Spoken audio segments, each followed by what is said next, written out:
and welcome to Video Game Hangover. I'm Randy Dickinson, and I'm in Harrisburg, Pennsylvania. Hello, I am DJ Ross in Mountain View, California. Each week on Video Game Hangover, we talk about the games that have been keeping us up at night. On this week's show, we're talking about GoldenEye 007 and Lemon Cake. Some classics. We cover all of the important games here at Video Game Hangover. The one where you have a gun, and the one where you bake, the one bake where a you cake. have a cake. Oh, that's my type of game. Yes. Yep. I want a game that combines the two, where you shoot a gun and then bake a cake. Oh, I was imagining you would have some kind of gun cake. Oh. There's a new Final Fantasy weapon, perhaps. The gun cake. Yeah. They got everything. They got the gun blade, they got gun lance. No, that's Monster Hunter. They're getting mixed here. Maybe Monster Hunter could do it. That series has a very strong sort of culinary tradition. Does it? Oh, yeah. Every time... You haven't seen these videos? Like, every time you go out before a hunt, you have to go to the little... the Hunter's Lodge or whatever, and they prepare this feast for you. And ever since Monster Hunter World, there's like a whole elaborate animation of the feline chefs preparing the meal. And the food is quite spectacular looking. Oh, no, I don't think I knew that. Oh. I know that there is, there has been a trend in recent years of like video game cookbooks. I think there's a Breath of the Wild cookbook and stuff like that. And I don't think I knew that was a thing in Monster Hunter. There's a Final Fantasy one. I believe I've heard about that. Yep, I got that one. Yeah. It's good. But I don't think there's a Monster Hunter cookbook, at least that I've heard of. It would be, I imagine it would be a lot of just huge slabs of meat. So, not very vegan friendly. That's what I kind of always assumed. Yeah, exactly. That. I guess it never occurred to me that there could be more elaborate spreads than, pieces of some horrible dinosaur that you're eating. Yeah, it's always the big, like, shank with the huge bone sticking out of it. Like, Bugs Bunny would eat or something. Yeah.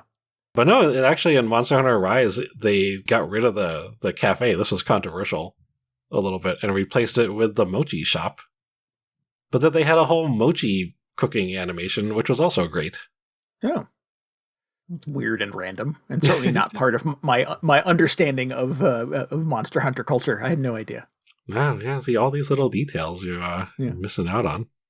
Gotta come up with that cookbook. Just a quick Google, and I'm getting results of the Elder Scrolls, the official cookbook, Destiny, the official cookbook. These are not games I generally associate with Destiny cookbook. Yeah, with a strong culinary vibe. The Pokemon cookbook just goes a whole different way. Are you cooking the Pokemons? No, that's terrible. You wouldn't do that in a Pokemon game. That's weird and dark. They're teaching you how to make, I don't know. I imagine a lot of stuff involving berries or something. Assassin's Creed: The Culinary Experience. Oh, that would be Street fun. Fighter, the official Street Fighter cookbook. Don't know about that one. I mean, just scrape it. That's scrape maybe at the in the bottom same of way video as games here. Assassin's Creed. Like, they go all over the world in that one, so you can have a bunch of recipes from a bunch of different countries. And no Animal Crossing cookbook. No. Well, I mean, they kind of give you the recipes in the game, right? This is true. I need 2 sugar and 1 wheat, and I can make donuts somehow. Right. And like 10,000, what are the stupid little clams or whatever you have to dig up on the beach? Oh no, that's to make fish food. You don't want to fish food. That. Yeah, exactly. Yeah, never mind. Also, there's a Ghostbusters cookbook. I'm not sure if you knew that, but I did not. Yeah. What would be in that cookbook? Like a bunch of Twinkie recipes. The official cookbook.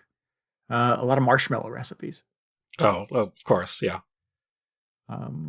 50 recipes inspired by the beloved Ghostbusters and continuing recipes. into present day. The cookbook celebrates the bold personalities, somehow, of Egon Venkman, Zedmore, and Stans. Okay, this sounds like it might be a stretch, but I'll have to investigate. Yeah. They tell you how to make Ecto Cooler? I would assume so. That does not appear in the description, but that, it's got to be in there, right? Either that, or I wonder if it's just, the well-protected trade secret, like the Coke formula. They don't tell anybody how to make Ecto Cooler. On page 1, they teach you how to make edible slime, and then it's 50 recipes that take edible slime. Yeah. Yeah, it's like 50 colors of slime. Yeah. Good. All right, sorry, that was a weird detour, but yeah, no, I had no idea. That's interesting. I don't know if yeah, Breath of the Wild is the first one that sort of comes to mind that feels like, man, the recipes in that looked awesome and were super fun to make. And there were millions of them, it felt like. So I'm not I don't know where else to go as far as sort of video game cooking goes, but maybe layer cake or lemon cake. Lemon cake is the name of the game, not layer cake. Yeah. Show me that cake gun. Still waiting on that thing. Sorry, the gun cake. Is it a gun that shoots cake? Or is it a cake that shoots guns? I don't know. Shoots guns shoot out of it? I don't know what that is.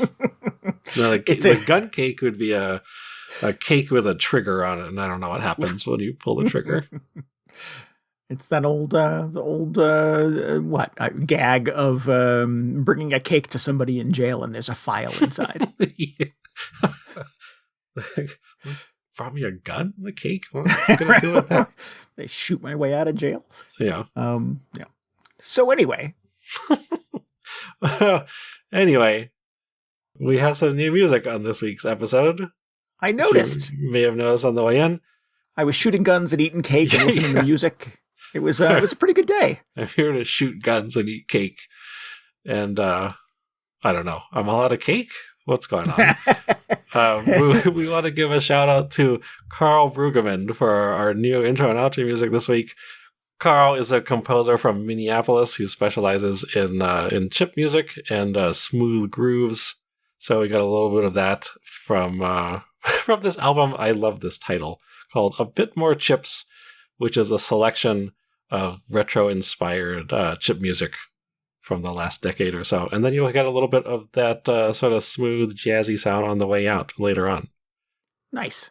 Yeah, lots of really good stuff in that catalog. If you want to hear more, you can go to karlbmusic.bandcamp.com. That's Karl with a K. We'll have the link to that on VGHangover.com as well, so you can check him out. But excited to have his music here on the show. So thank you very much, Karl. Awesome. That's great. I do love some smooth jazz. Yeah. Makes me feel like putting that on while I'm cooking or something. It just kind of classes up the whole experience. We should point out that this Friday is Bandcamp Friday.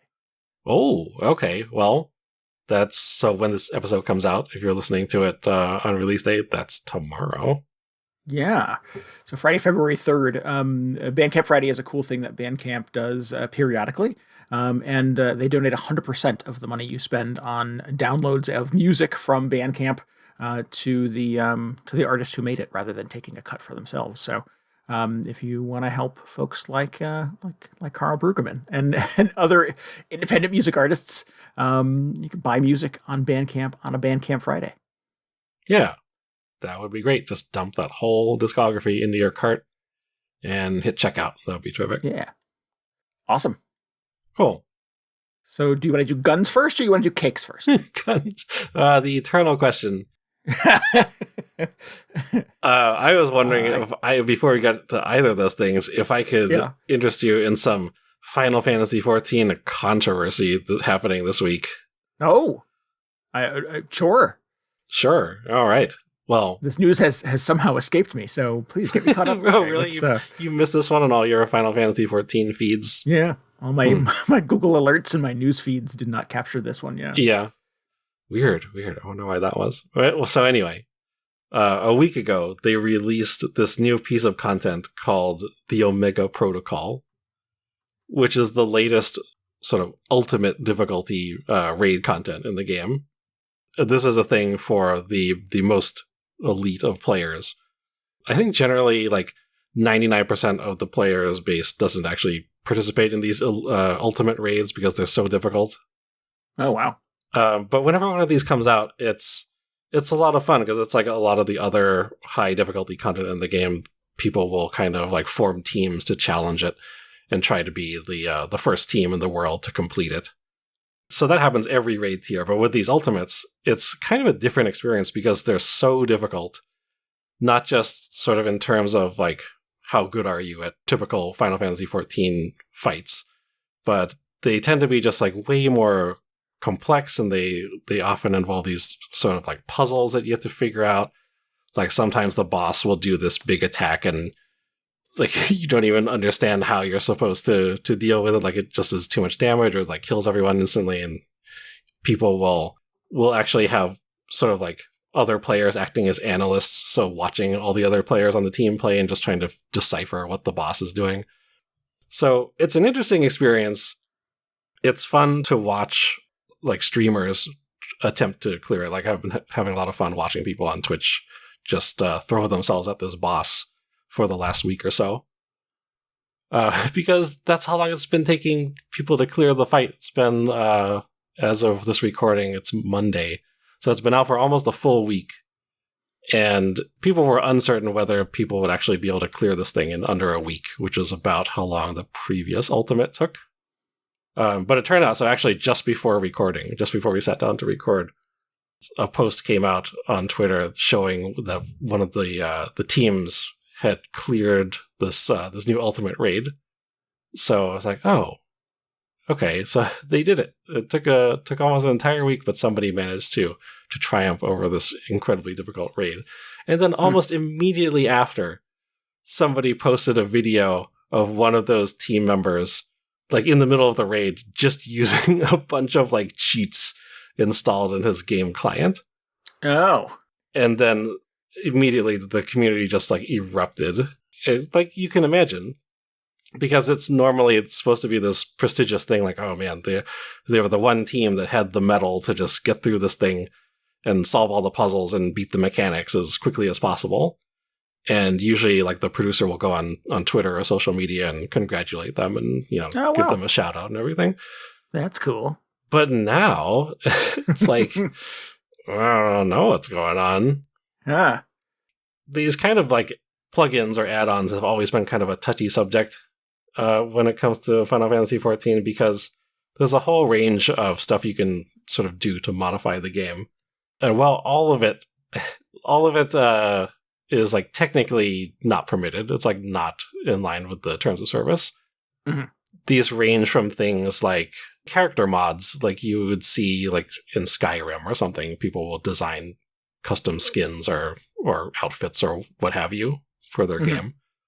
So they range from like aesthetic things like that to there's a very popular one which just sort of like tabulates the damage that your party is doing. And people use that as kind of like an analytics tool to just see how they can improve their gameplay and like compare themselves with other players. Mm-hmm. But then it kind of doesn't have it doesn't have an actual impact on your ability to play the game or how difficult it is or give you sort of an advantage. It's just an analytical tool. Yeah. Oh, well then it sort of expands. It starts getting, grayer and grayer where people will use similar tools to like have their computer give them callouts when an attack is about to happen or, place markers on the screen to show them where they should stand to avoid getting hit by certain attacks. And then the specific tool that it showed this raid group using was something that lets you zoom the camera way, way out farther than you're supposed to be able to, so you can see much more of the battlefield than the game normally permits you to. So I think at that point, you have crossed over from something being like ambiguously sort of harmless into just being a straight up cheat to right. Give yourself a noticeable advantage. And then it's come out that like, oh yeah, so all the world first sort of top raid teams just use these things all the time. This is one of the first times they've actually been caught using it. Oh. So of course the subreddit is just wall to wall like memes at this point, just sort of dumping on this team for using this cheat. But it's been kind of a bummer because I've had such a good time watching this. It's like a competition essentially, and then having this revelation pop up that it just feels like it's a like a Lance Armstrong situation where it's like, oh yeah, well of course the top guy is doping, but so is everybody else. So what does that mean? It just kind of tarnishes the integrity of the whole thing. Yeah. So I'm sorry, is the takeaway that previous people who have also sort of muscled through these very difficult challenges and sort of received acclaim for it, they have also been cheating? I think so. This is the first time I remember somebody in one of the world first groups being caught with it. And that's a whole other thing. Is people were trying to figure out how this got out. Like, did they post this video accidentally? Did somebody on the team, were they like disgruntled and they leaked it on purpose? I'm not sure. But I guess it's just been kind of an unspoken truth that, yeah, these top raiders are probably using these like third-party cheats to get through stuff. Wow. Yeah, which is disappointing to me. Yeah. As I've done more of the sort of like the high-end raids in this, I spent a lot more time reading through forum threads of other people talking about their own experiences. And something I thought was kind of surprising is just the number of people who use add-ons like this. And a lot of them, I think, fall into the category where it's still kind of a gray area. Where it's like, I don't know how much sort of damage you're doing to the, like your team's integrity by having your computer just call out attack names for you. It's not quite to the extent of, like zooming the camera out like this one group was doing. But I do see a lot of people posting, like, whenever there's an update, it tends to break a lot of these add-ons, so the people will actually wait a few days to go back to the game until they've been able to update all their add-ons and get them working again. Oh my god. And that's the surprising thing to me. I was like, wait a minute, so I'm out here, I'm just playing the game normally. I don't use any of these, like, performance-improving add-ons or anything. And here are you guys talking about how you're just like, you're so hardcore doing these raids and everything, but as soon as these little add-ons break, then you're helpless. It's a little surprising to me. Yeah. I wasn't expecting that kind of attitude. Well, that sounds very disappointing. I don't think I have a parallel to a game that I consume in the that operates the same way. So that's it's weird to me that is so kind of pervasive and kind of socially acceptable in a roundabout way in the Final Fantasy world. That's, yeah. I think it's interesting because, apparently it's just been this sort of, don't ask, don't tell kind of deal. Open secret, yeah. Yeah. But this is like pretty high profile to catch the winning team in the act, so to speak. Sure. So now I'm wondering if they're going to actually do something about it. Yeah. I mean, you've got to be able to build the game in such a way that it can't be modified in that way, right? But it's a PC game. People are always going to sort of crack the lid and try to find ways to monkey with it. Yeah, I don't really know what the solution would be. I guess unless they just start cracking down on it way harder. Right. But that's kind ballsy, of though, to cheat your way to it and then sort of accept the acclaim and then get called out. Yeah. So it's interesting. So this group was actually world first in one of the previous raid tiers, not an ultimate raid tier, but just like the most recent one prior to this. So now people are just saying like, oh, okay, well, they were probably cheating in that one too. Rightfully so.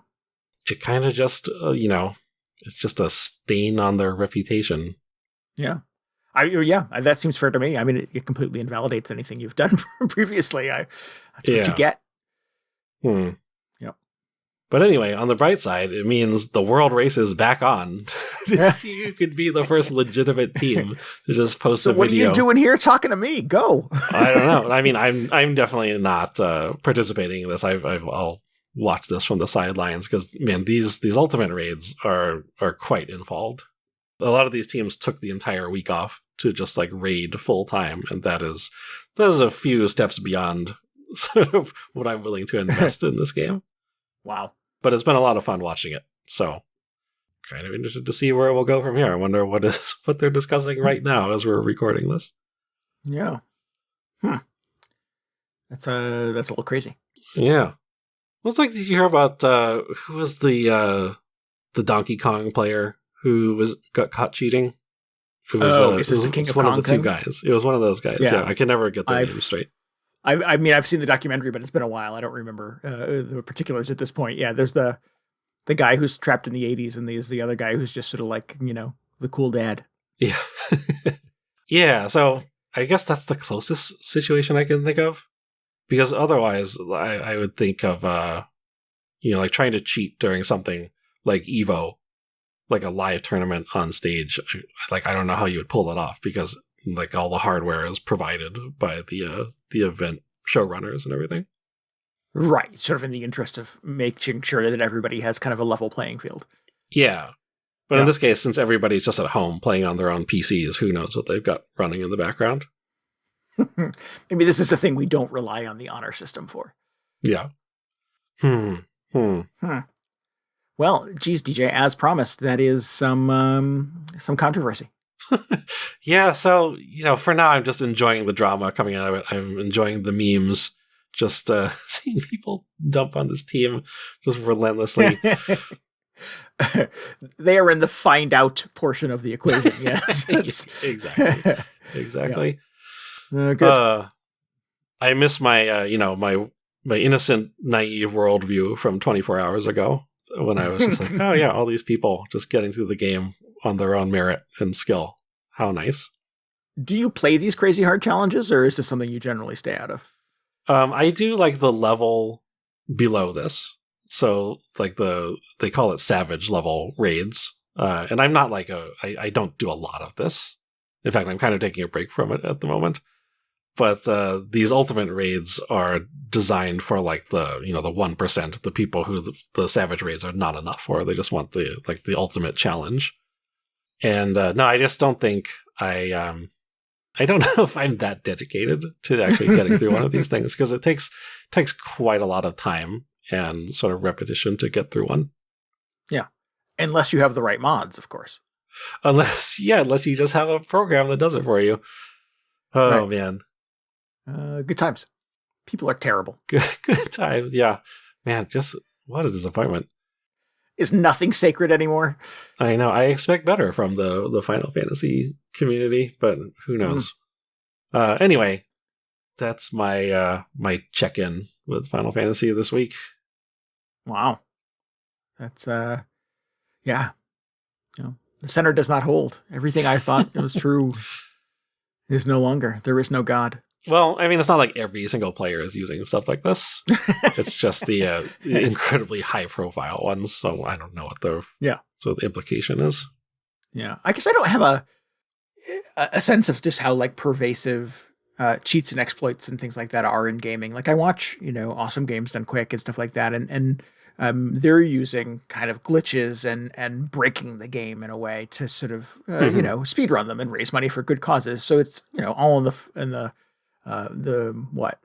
the intent of supporting something important and being entertaining. It's and those are things that are kind of baked into the way the game is made. This is not some exploit that you programmed and installed or I don't know. Yeah, or at least I mean, sometimes they'll have like a robot play the game, but that is kind of its own thing, where they're just like, oh, look how fast you can have somebody get through this game if they play everything flawlessly. Oh, okay. I don't think I've seen that. That's interesting. Oh, you got to check out one of those. The the one where they just have a computer program play Celeste is incredible. Oh, really? Okay, that's interesting. I'll have to look that one up. Yeah. Yeah. I should watch other people play video games more often, apparently. Yeah, I mean, there's some good stuff out there.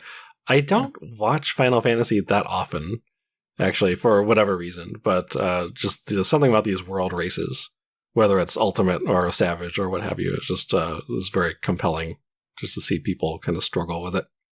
Right. To see the surprise on their faces when the boss pulls out some new attack that they have no idea how to comprehend. It's fun. Cool. Okay, so anyway, back to the eternal question: guns or cake? Cake. Let's do cake first. Yeah. All right. So Lemon Cake is a fun little Switch game where you run a bakery. Ah, okay. So it is actually about cake. It's not some. It is, in a roundabout way. The final boss is cake. No, it's So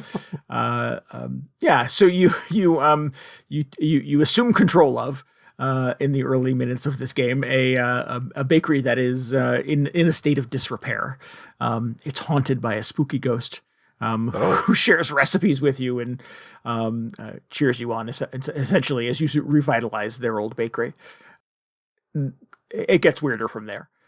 So this is kind of a cozy game where you manage a bakery throughout the course of its sort of revitalization. So you start off with a couple of pretty basic recipes and one functioning oven.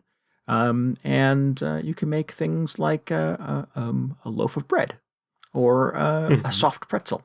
And it's a little mini game where you pick ingredients out of bowls and throw them into a thing. You do some quick kneading, throw it in the oven. It's got a very specific timer. You can't burn it. You can undercook it. You have to make sure you get the timing just right before you pop it out.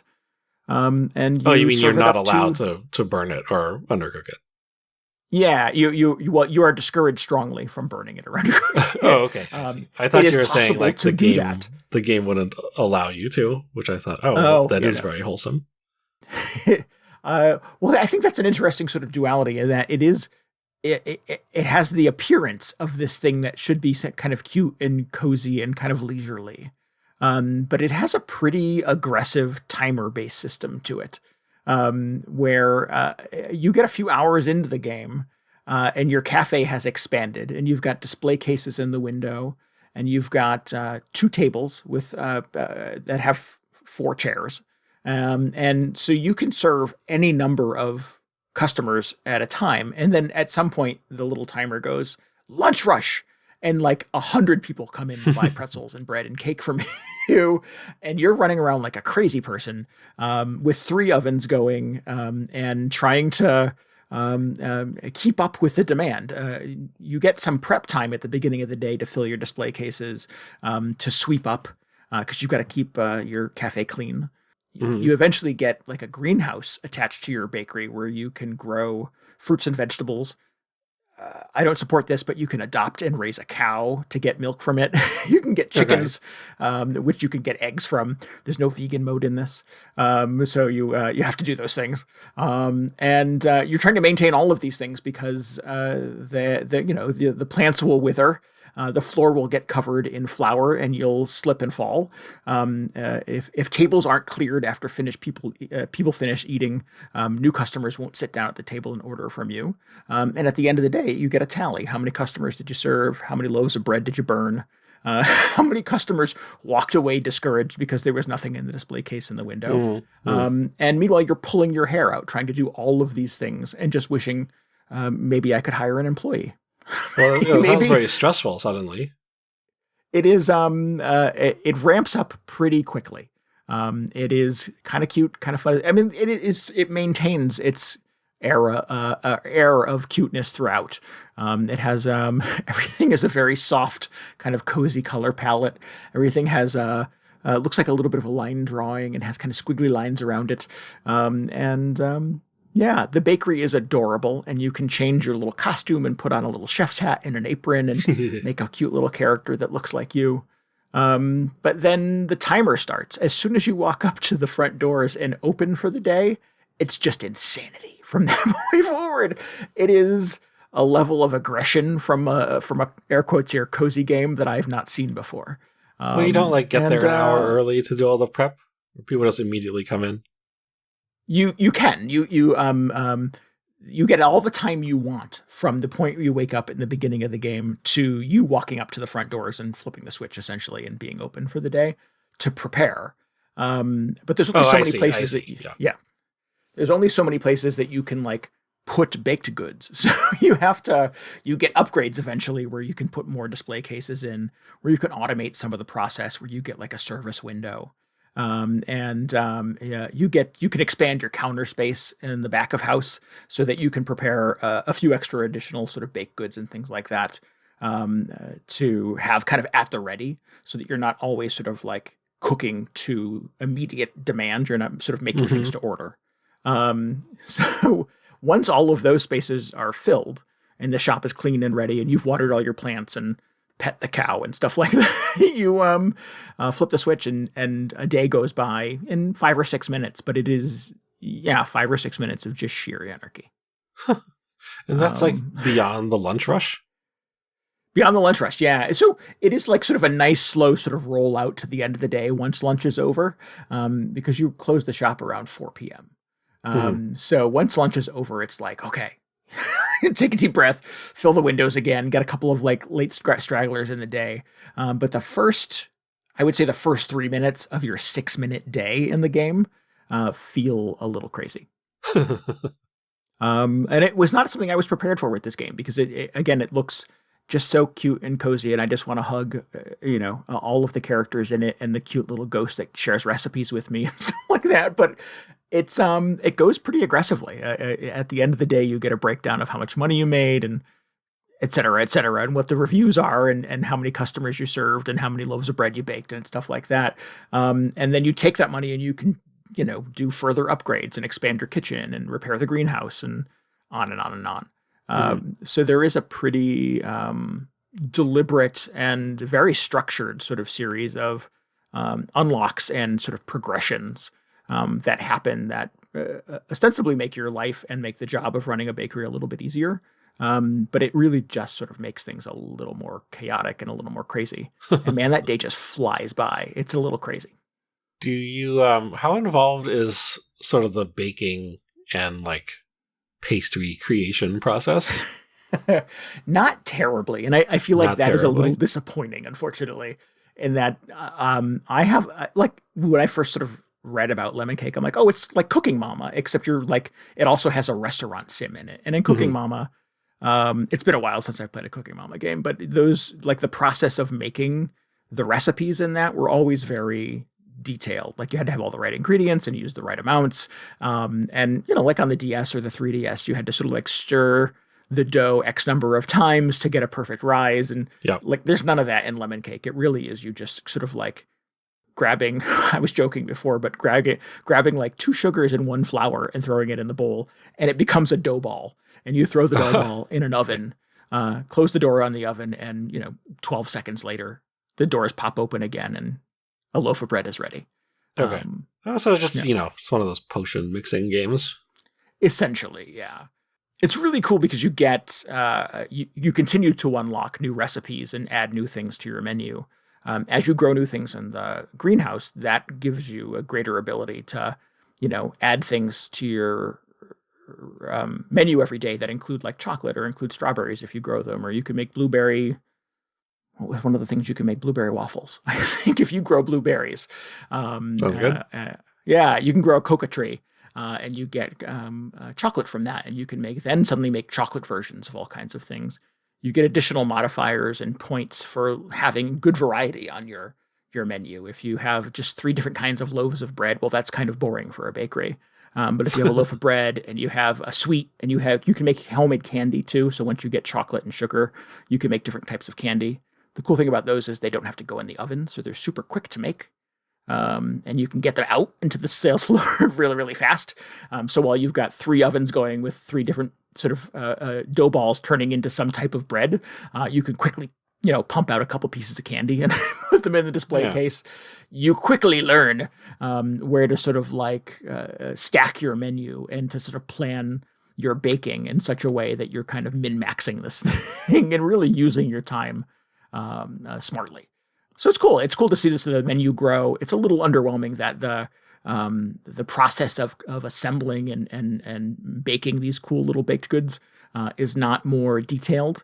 But that is not, I guess, this game. The game is more about sort of the management and the customer service and that chaotic, service time throughout the course of the day. Yeah, interesting. I was asking because it reminds me a bit of, I talked about Good Pizza, Great Pizza either last year or a couple years ago, where you're basically doing similar stuff. You're just running a pizzeria. Although, from what I remember, it did not have any of this sort of like the actual management stuff. You were just assembling pizzas for people who came in. But what I liked about it is you would actually have to place all the toppings on the pizza. I believe you had to actually slice it as well. And cool. Sometimes people would be like, don't slice mine or give me a specific number of slices. But anyway, it was like this whole process. And depending on how hectic the shop was that day, you'd maybe like do a slightly worse job of positioning all the toppings and everything. So you get these really funky looking pizzas, which I thought was a fun aspect. So yeah, definitely. I was hoping to, at least have like, I don't know what it would be, like a cake icing mini game or something like that. But no, it just sounds like you're grabbing 2 sugars and tossing it in the bowl. Right. Yeah. No, unfortunately, there's not that level of detail. One of the things you quickly learn to make is a sweet pretzel. So it's a soft pretzel with like a frosting on it. And it looks delicious, but every single one you make looks exactly the same slightly different levels of doneness depending on how closely you're monitoring the ovens. You never get into the sort of the red zone where it turns into a black char. But yeah, everything you make looks like the thing before it. There's no, you don't get to put your own special spin on it or anything like that. And the game doesn't rate you on how well you execute the recipes other than did you burn it or undercook it. So it's none of the free expression sort of comes in the baking of the cakes. It is all and how you design your shop and where you put the display cases and stuff like that. So there's a little bit of a little Animal Crossing to it where you're sort of designing and operating your bakery.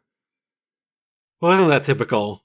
You go into the bakery business thinking you're going to be bringing these fabulous like boutique cupcakes to the world, and it turns out it's just about mechanical consistency and mass production. Yeah, absolutely. That's I didn't look at it that way, but there definitely is some element of kind of crass consumerism to this thing.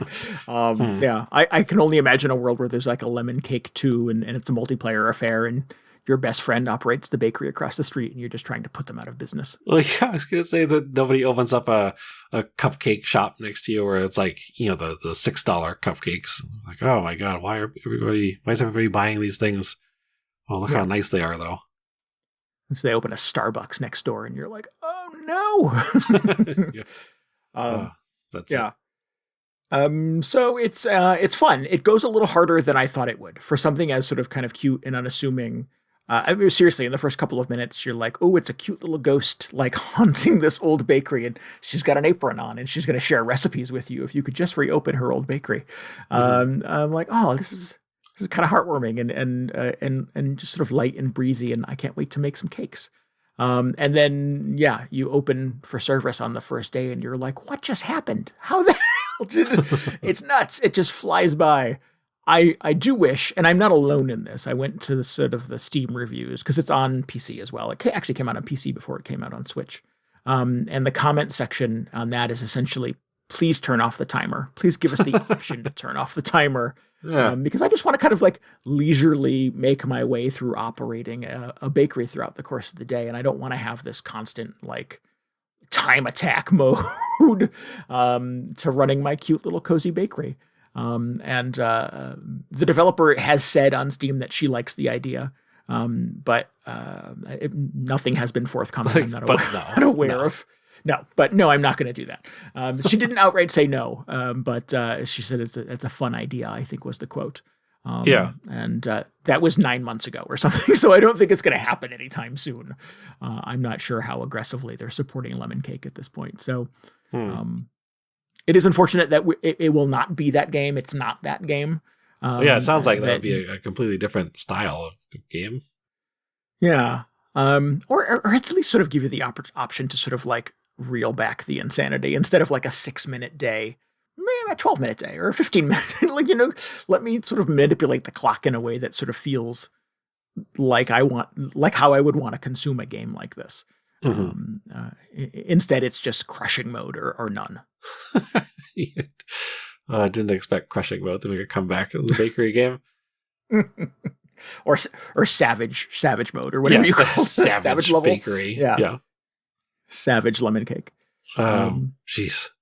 That game has got to be out there though. Like if you just want to design cakes and stock your bakery display cases without a time pressure.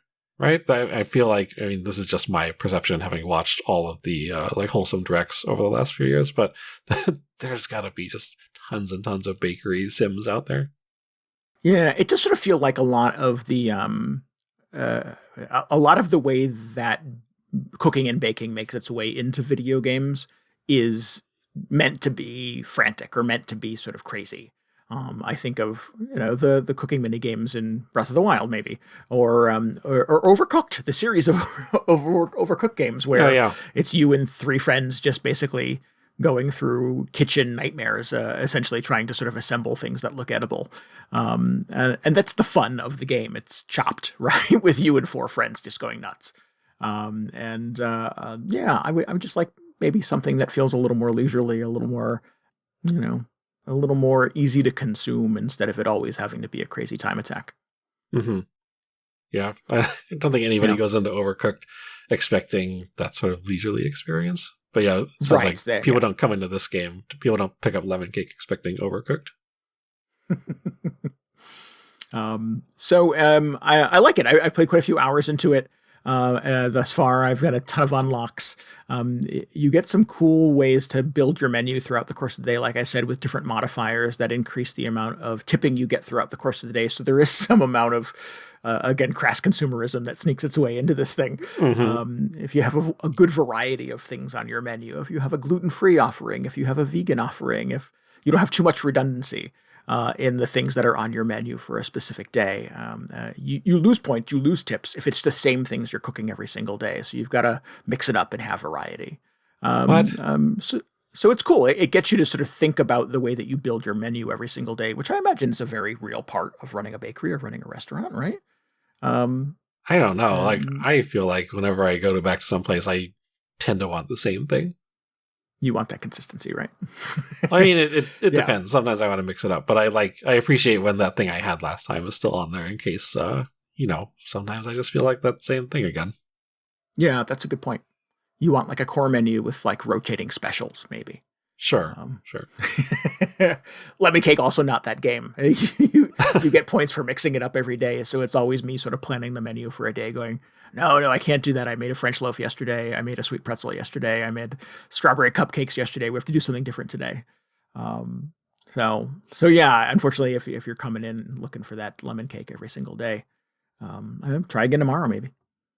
Do you know if the developer has any history or experience working in a bakery or like running their own shop or anything? I don't actually. I'm not sure where the motivation for building a game around operating a bakery came from. I don't have a sense of that. Yeah, I believe it is a single person dev. She's pretty active, or was at the very least on launch, pretty active on Steam in the community and answering people's questions and providing little tutorials and ways to sort of like manipulate some of the little add-ons and modifications you can make to your menu and the way you operate the shop. She's a starter guide, I think, that she wrote to your first couple of days.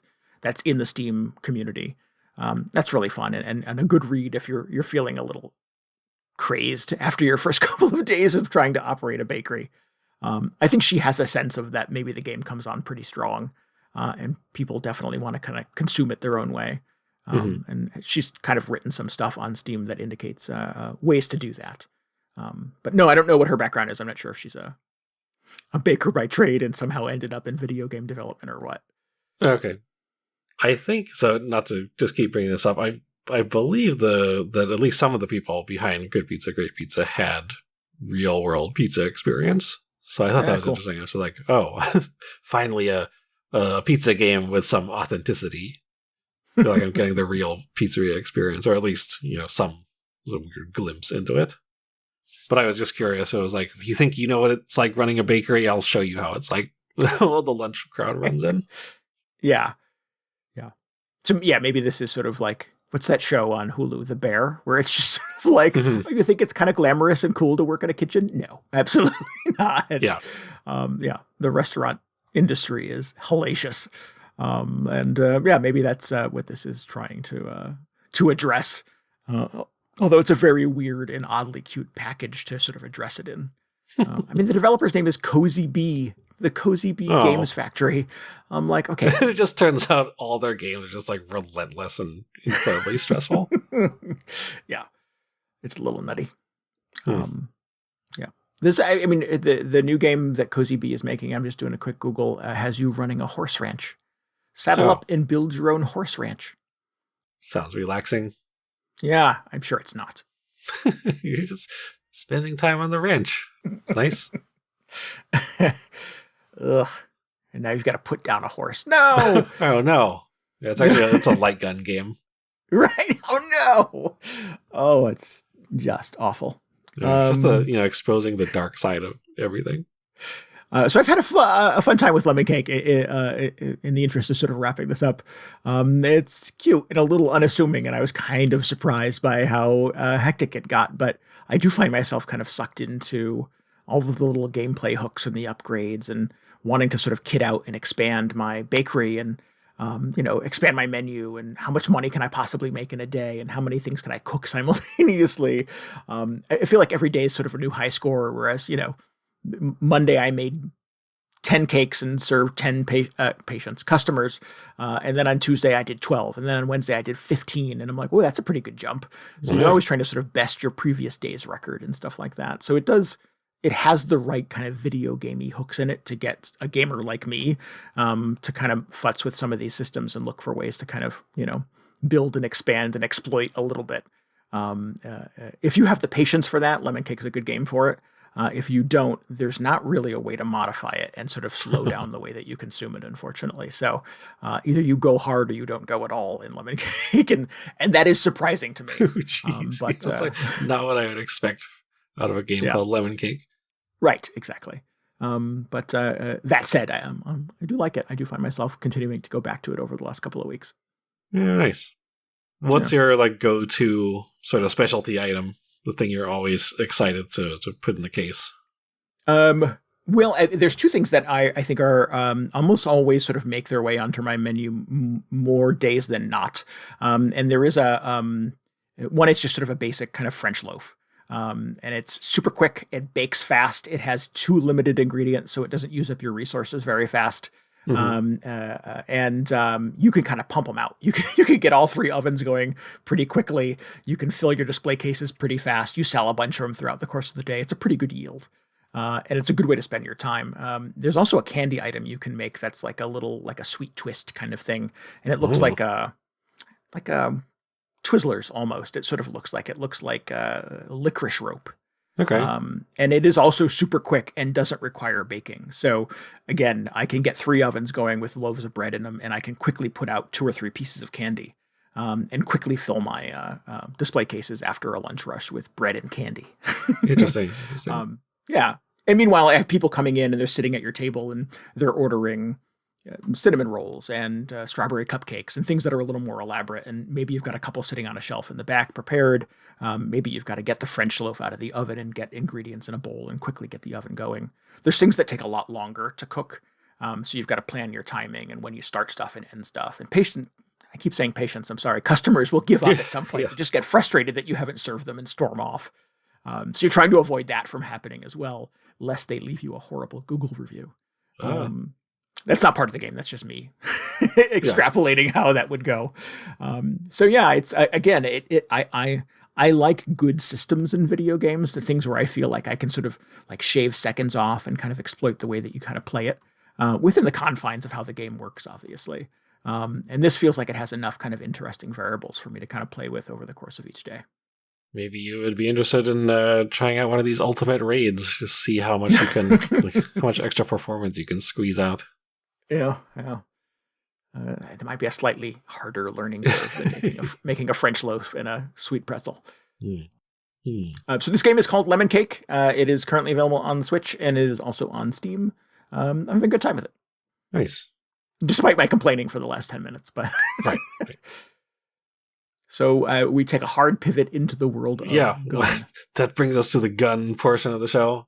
Right. So GoldenEye came out last week. Were you following this at all? I didn't have this on my 2023 bingo card. I'm sorry, but No. So this is the original 1997. Is that the right year? GoldenEye? That sounds about right. GoldenEye for the N64. They apparently announced this late last year that they're going to put GoldenEye on Nintendo Switch and Xbox, which it feels like it's been just ages coming, where people are just like, when are they going to port GoldenEye, or when's GoldenEye getting a remake or something like that? Because, back in the day when it was new, it was just an enormous deal. But then it just kind of came out last week, and I think there was some build up to it, but it definitely caught me off guard. I was like, oh, it's actually happening, because I was kind of partially doubting that it would ever happen, despite having it, an official announcement and everything. Mm-hmm. But no, it's out. I mean, there's some like conflicting factors here in that, like, GoldenEye was originally a Rare game, right? And Rare is now owned by Microsoft. Yeah, this sounds like the biggest nightmare game to put out. Like you said, it's got the whole Rare involvement. It's a Nintendo game, so who knows just what that alone implies in terms of how you can like port and release a game. Mm-hmm. It's got it's licensed. Yeah, it's got the James Bond license. It's got multiple like real world actors' likenesses in the game. So can't even imagine how much trouble they had to go through to even get it to this point. But they did, and now it's out for it's on the Nintendo. It's on the Switch N64 thing if you have that expansion pack. And it's out in several forms on the Xbox. Like it's on Game Pass and the Rare Replay collection. It's interesting. There's not really any way you can just go and buy GoldenEye. You have to have one of these other services. Buying that Rare package is maybe the closest you can get to actually like having a copy of GoldenEye. Yeah, and that's a very good collection. I don't have an Xbox, a modern Xbox that can play discs anymore. So I've unloaded all of the discs that I had collected for that system. But I kept that one because I like the Rare Replay, and someday I may have a machine that'll run it again. But there's a lot of really fun games on there. It's got all the Banjo-Kazooies and Perfect Dark and stuff like that. So it's a very cool collection if you can find a copy of it. Well, so it's interesting. If you have the disc version, that does not entitle you to play GoldenEye. Apparently you need the digital version of Rare Replay. So they just really? They just added on the what do they call it? The entitlement to be able to play the game. Interesting. So you may still be out of luck, but there's ways you can fix that. Sure. So anyway, leading up to this thing, but we're on the record for not supporting cheating on this show. No, what I mean is what I was implying is that you just buy the digital version. I don't know how you were okay, gotcha. That. Secret hacks or something is where you were going. Found out a way you can hack GoldenEye onto your Xbox. Yep. But so anyway, leading up to this release, they announced that it was happening a little bit ahead of time. And it kind of piqued my curiosity because it's kind of a big deal that this is coming out because of all the weird like legal issues. Plus, I was very curious to see how well this would be received. What, like 25, 26 years later? Yeah. Like, are people still in the N64 games? I remember having a great deal of trouble convincing people to play that Perfect Dark remake, which came out probably like 10 years ago at this point. And I played that with you. I know, yeah. No, you were not difficult to convince. But yes. Thankfully so. And that was like in relative terms, a much more modern game than GoldenEye was. Sure. Plus, that was like a full remake and everything, so it was fairly up to date. But this, from what I knew about it, it is just the N64 ROM that they have added onto the Switch Online thing. Like, they have all those Super Nintendo and N64 games. It's a pretty vanilla experience. And then my understanding is it was going to be a very similar deal on the Xbox. It's just running in an emulator, right? I mean, it's not new code or anything. I think like that. It's like maybe you get save states or whatever. I don't know how that Rare Replay thing works. And then I also heard this thing where there was some kind of stipulation. I don't know how much of this is rumor, but the Xbox version does not have any sort of online multiplayer, and the Switch one does. And I don't know if that is because like the popular rumor is like it was a licensing thing, or it was part of Nintendo's contract that only the Nintendo version would be allowed to have online multiplayer. Oh, interesting. Which, so I don't know if that's true or not, but it seems like a big deal because I feel like that is what people most associate with this game, is playing like split screen multiplayer with their friends. Oh, yeah. So I thought, well, that's quite a coup for Nintendo to have multiplayer exclusivity on this platform, which is pretty much just ridiculed for its multiplayer / online implementations. And then your move, Microsoft. Yeah. And then what I found out is that the Switch version does not actually have a proper multiplayer mode. It just uses the built-in multiplayer that is in all the Switch Online sort of retro apps, which I don't know if you've used this, but basically when you start the app, you can launch a game as a solo player, or you can launch it in multiplayer, like you can invite your friends. And what happens at that point is it basically just syncs up what's on your screen, or what's on everybody's screens between all your consoles. And that is how multiplayer works. And it's the same way in GoldenEye. So you start it up, and it's not like it drops you into a matchmaking lobby or like a custom lobby with your friends. You just get that exact same sort of like split screen multiplayer screen, like you were playing with everybody in the same room on the same TV. So that's the most hilarious part of this to me, is that even if you're playing multiplayer online with your friends, you're still looking at that 4-way split on the screen. Oh, I follow. That's bizarre. It's so weird. And it's just such a, I feel like such a low effort approach to this.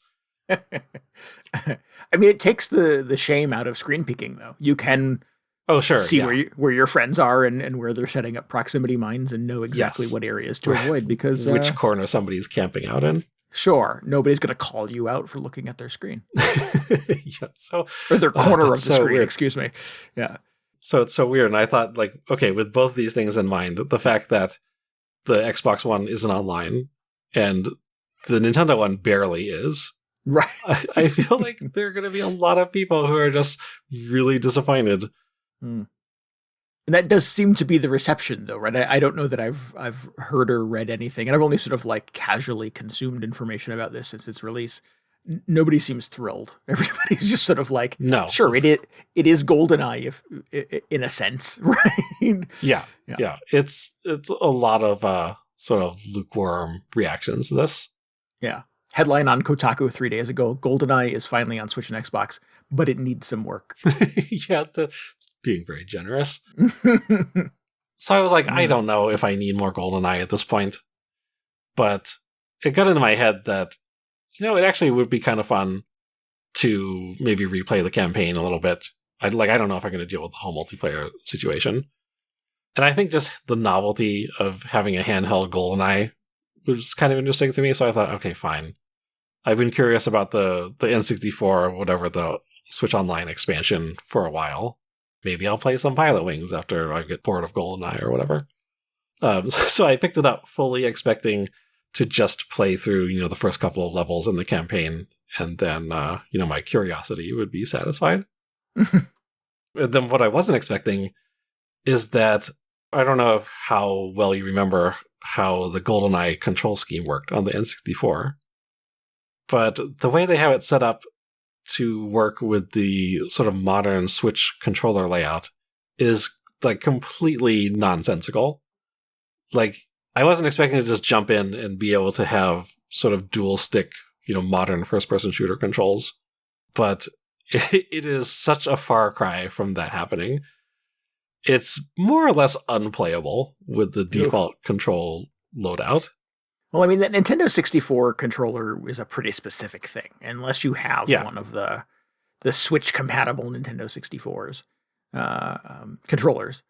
Yeah, it must be pretty difficult to approximate. Yeah, it's kind of baffling the way they've decided to map the controls, which I think they probably just came up with a control mapping that works fairly well, like accommodates most N64 games. But the way the controls are set up in GoldenEye just do not work well with it at all. I think the default controls are like, I didn't remember this at all because I had used one of the alternate control schemes in GoldenEye, like even back on the N64. But it's this weird split between, so you'd use the stick to move around and you had those weird C buttons to look. But it's not even like unified in the way modern first-person shooter controls would work. So I think with the stick, you would basically strafe left and right and then look up and down. And then you have the other half of that on the C buttons. So it's like you turn, like you rotate, and then move forward and back. So I didn't remember that this was how the controls worked. So I was trying to play this in handheld mode, and I felt like I was having a stroke. So it's just like, okay, wait a minute. So I'm moving forward. Okay, and then I strafe? No, I'm turning. No, okay, now I'm looking up and down. Like, what is going on with these controls? So I switched it over to like the control scheme I used to use, which is bizarre because the sticks are basically swapped. So instead of moving with the left stick and looking with the right stick, that's how it works, right? It's just the reverse. Gotcha. So it was challenging Plus, firing is on the left trigger, which is a whole other issue. Oh, geez. And so what I determined is the best solution to this is either you have one of those like Switch-compatible N64 controllers, which basically you do not, because they're very rarely in stock. Mm-hmm. Or I found out, so you can actually remap all the buttons on the Switch controllers at the system level. And this has just been a thing that the Switch has provided. I don't know if it was from day one, but it's been available before this GoldenEye release. Which is interesting because, maybe you want confirm or something on A instead of B. So that's kind of a nice accessibility feature. Mm-hmm. But I found all these threads of people explaining how to remap the controls so you can actually play GoldenEye with something resembling a modern control layout. So you go into controls and it's like, okay, so you flip the two sticks around, you change the triggers to be something else, you like change like the L button to actually be the B button or something like that, and then by the time you've done all this, it actually controls fairly well. But the catch is, so now you've remapped the controls for like everything on your Switch. so you're in there navigating the menus with like the right stick and clicking on things with the triggers. It's just bizarre. And this is my favorite thing about this, is when you're done with the button mapping, it pops up this alert window that more or less says, you have changed the controls, or like the way the controls work on your Switch. If somebody else uses the Switch after you, make sure to tell them, because it's just not going to work like a Switch normally would. If they want to play literally any other game that came out in the last 25 years. Yes. Yeah. Prepare them. So that was hysterical. It actually gives you the option to save your new control mapping as a preset. So it's not like you're just permanently wrecking your Switch controls or anything. You have the option to, like, whenever you decide to play GoldenEye, go into the control remapping and select your GoldenEye preset. But it's like, I don't know if I'm that dedicated to playing this game to just go in and reset my Switch every single time. Realistically, I'll play this for a week or so, maybe get through the campaign, and then just switch my controls back and never look back. Yeah. I mean, this sounds surprisingly user-friendly for Nintendo to sort of have this baked into the system. Oh, the control remapping thing? Yeah. Yeah, I was also surprised to like the extent to which you can change everything in there. And yeah, it like once you actually go through the effort, which I'm, maybe blowing a little bit out of proportion, you spend like 5 or 10 minutes in a menu just trying to figure out which buttons go where. And then it actually works pretty well. And I was able to play GoldenEye on a handheld just like how I envisioned. In a way that feels familiar. Yes. I mean, it's still hilarious using the right stick to navigate through the menus and everything. It's just a reminder that this is far from the ideal implementation of GoldenEye on a modern console. But it's been fun. It's, I think a lot of it is still just the nostalgia factor, because I played quite a bit of this back in the day, and a lot of it is, still very familiar. Like all the, whenever you shoot one of the guards, they make like those very familiar sort of guard grunts as they keel over in a very N64 fashion. Mm-hmm. But there's also a lot of details that I had forgotten about it. Like the mission design is still really good. And that includes like the levels and the maps as well. It's such a far cry from how I imagine first-person shooters these days, where they're all about sort of that cinematic experience, and you more or less run down a corridor or something. But no, these maps are so like intricate. They're much more towards the like classic Doom end of the spectrum, and they give you all these like really varied mission objectives where it's not just get to the checkpoint. Sometimes you have to go and like find some hidden files in a safe, or place a tracking bug on a specific piece of hardware and stuff like that. But I kind of forgotten just the amount of sort of detail that went into these missions. So I've been having a lot of fun with that. Cool. Yeah, I mean, I've not played the single player in this in a very, very long time, potentially 25 years. Yeah. I certainly have more memories of the multiplayer, and certainly being kind of in awe of how those maps feel and how much I can remember about some of those maps, and Felicity, Facility, Yeah, how great that level is, and how kind of intricate, and how many kind of cool places it is to sort of hide in, and yeah, it was always a good time. I don't have a sense of how well it's aged. I see videos of it now, obviously since release last week. I'm looking at screenshots of it running on the Xbox, and it looks horrible. But I've got to imagine sort of being in it does feel like a warm blanket somehow. Yeah, I mean, it's like very obvious that you're playing a Nintendo 64 game. I think they did some upscaling on like the 3D assets and everything, but it's still very much the very blurry N64 textures. Whenever there's an explosion, it's just a big sort of yellow blurry cloud on the screen. But if you've played GoldenEye previously, like when it originally came out, I think it's you have a much higher tolerance level for this sort of thing.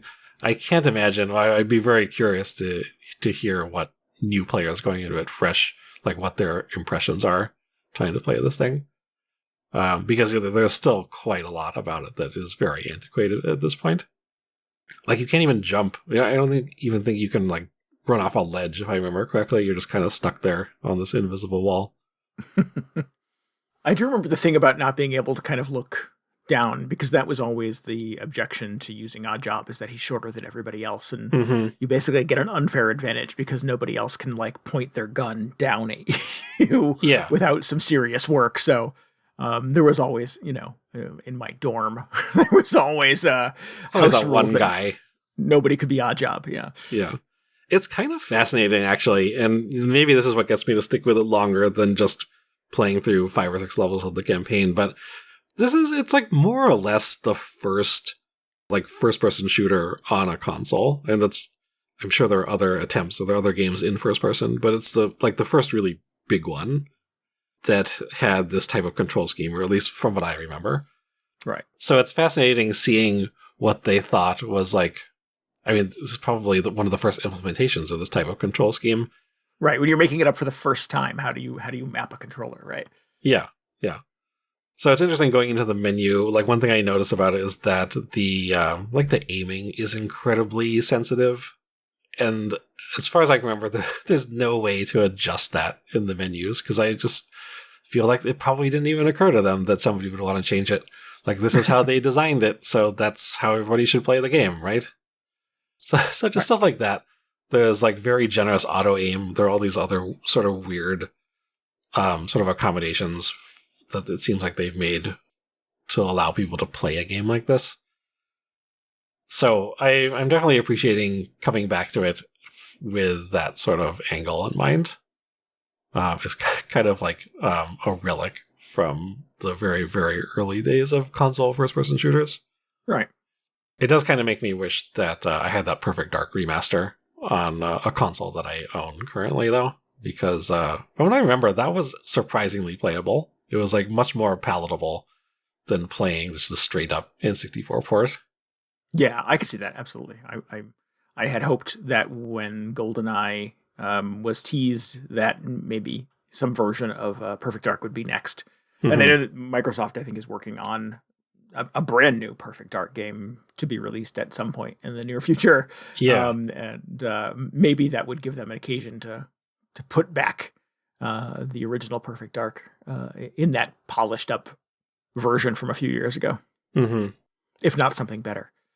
Yeah. I wouldn't have high hopes for the N64 release or the Nintendo Switch release at this point. They'd probably just drop the ROM on the shop, if anything. Right, yeah. But did you know they were actually working on like a remastered version of GoldenEye for Xbox recently? No, I had no idea. Like footage, if not the entire, maybe not the game, but like a beta version of it. I think a playable version of it actually leaked online. So there are all these screens and like footage of people playing not an incredibly modern looking version of GoldenEye, but definitely a much nicer looking one. Oh, interesting. And it has like a full achievement list somehow, so it sounds like it was fairly far along. So who knows what's going on with that at this point, now that they've had these two weird sort of like ROM versions out and available for people to check out. Oh, I was waiting for you to say that would had somehow been canceled, but that's not the case. It's just sort of in purgatory? Oh, I don't know. I mean, I don't think it was even officially released or not officially announced. announced. But, it'd been rumored for a long time, and there'd be like screenshot leaks occasionally. Yeah. So it's just very weird that apparently there's this much nicer version of it hanging out somewhere. But until then, we're all stuck with this N64 very rough retro version. There was a version of GoldenEye that came out for the Wii, if I remember correctly, in 2010. There was a game called GoldenEye that came out. I don't know if I would call it a version of this. I thought it was. I seem to have sort of semi-fond memories of it. Playing a shooter on the Wii was always a particular version of hell, obviously, but no, not good. Not fondly remembered. Well, I mean, it wasn't. I didn't actually play this, but I don't think they were able to do like or it wasn't so much a remake of GoldenEye. It was sort of like a re-envisioning. Like there was a different storyline. Like the guy in it actually had a golden eye for some reason. I don't know how connected it was to the original like storyline at all. I do remember it being Daniel Craig and not Pierce Brosnan. So yeah, that they did update. Oh, wait a minute. Was there more than one of these? So now I remember, there was a GoldenEye game that had just Daniel Craig in it for some reason. Yeah, I'm Googling now. So it says the GoldenEye story comes to life once again with an updated single-player storyline featuring Daniel Craig as James Bond. So this was video game 2010. It came out 2010. So wait, what was the other one with the the guy with the gold eye? I don't know what that's referencing. I have no idea. Huh. I thought there's no way I just made that up. Yeah, it was a dream you had. I just have another stroke, maybe. Jeez. You're having a rough week, man. Yeah. Oh. Yeah, I don't know. This is the only thing I can find. Just doing a quick Google foo. Okay, well. Oh no, wasn't it it was like GoldenEye Rogue Agent or something like that? Does that sound like a real game? That's a thing. Yeah, I do remember that as well, yeah. Okay, so there was that, and then there was just a GoldenEye with Daniel Craig filling in for Pierce Brosnan. Right. Not weird. I have to wonder if 25 years later, Pierce Brosnan is still collecting residuals off of this. I hope he had a good deal. Oh, I'm sure he must be. I'm sure he was part of that, contract negotiation. He's the one keeping it from keeping that Xbox Live version from coming out. Right. Yeah. Anyway, so very mixed experiences with this new GoldenEye, or not new GoldenEye, very old GoldenEye rather. Yeah. Huh. But so this is tied to that Nintendo Online experience, right? So if you have that, you can play this. Yeah, you have to have the expansion, which is more expensive than just the NES and Super NES version of it. But I've been meaning to check that out for a while, because like I said, I wanted to play Pilot Wings. I wanted to play like Wave Race. And there's a ton of other, just like the Super NES library, where I couldn't believe just how many games they squeezed in there. There's like a lot of N64 games on there at this point, and there are a lot of good ones. I'll have to pop back in there. It's been a while. Yeah. Plus GoldenEye is there if you feel like remapping your controller. There's some really good games in there, and GoldenEye. GoldenEye can be good. No, you just have to massage it to a point where you can actually get the guy to walk around. God, I watched somebody, I had to see whether this whole split screen online thing was true.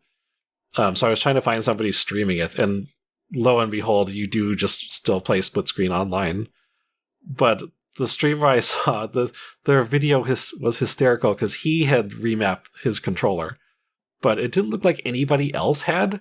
So he kept running into people who were just like, their head was pointed straight at the ceiling and they were running in circles and they didn't have any guns or anything. And he was just dominating. Fantastic. So, good way to get some free kills off of your friends. You can sucker them into playing this online. Way to be prepared. What a ridiculous situation. It just makes me sad. I feel like GoldenEye, even though it's very old at this point, it deserves more than what it's getting in this re-release. Yeah.